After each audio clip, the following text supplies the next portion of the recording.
From DocuSign, this is Developer Release Notes, API and Developer Updates for December 2020. I'm Larry Kluger, Lead Developer Advocate for DocuSign. Welcome to this new DocuSign Developer video series. Our goal for the series is to update you with the latest developer and API news for eSignature and the entire DocuSign Agreement Cloud. See the show notes for links for more information about the topics in this video. We're interested in your comments. Please leave a comment with the video on YouTube. eSignature updates. Agreement actions, a new eSignature feature. Agreement actions enable post-signature tasks to be automated. The account administrator can add rules based on values of document custom fields, envelope custom fields, sender, recipients, and/or the template type. For each rule, actions can include archiving to a cloud storage application, starting a DocuSign CLM workflow, and exporting data to a Google spreadsheet. Depending on your use case, agreement actions can entirely or partially eliminate the need for a custom application. The DocuSign system has been updated to use PDF version 1.5 or later specifications for documents that you download from DocuSign. This includes PDFs that you download via the API or web app, and PDFs included in webhook notification messages. This month, DocuSign has announced a formal recommendation for all developers who use the eSignature REST API. You should use API version 2.1 for all new or updated applications.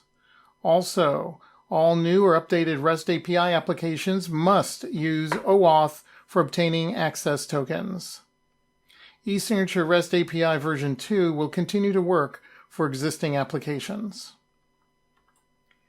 We have a new eSignature feature available via the DocuSign eSignature web app and the version 2.1 API, Enforce Signature Image Upload. When this option is enabled for a recipient, they must upload a signature image file for each Sign Here tab in the envelope's documents. We've also updated an already existing option, Sign in Each Location. For just the eSignature web app, this feature has been renamed to require recipients to draw each signature. Within the API, the recipient object's attribute is still named Sign in Each Location. This option, when enabled for a recipient, requires them to draw their signature rather than use a DocuSign pre-formatted style or upload an image, and to do so for each signature or initial field in a document. We have a new security feature for embedded sending and embedded correct sessions.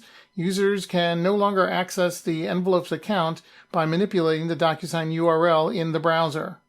To prevent access to the envelope's account, set the return URL attribute in the API call. We fixed an eSignature API bug. Phone numbers within a recipient's SMS or phone authentication information were being cleared when a template containing the same recipient role and information, but a blank phone number, was applied to the envelope. As previously announced, starting on January 12, 2021, we will not support older TLS ciphers which are no longer considered secure.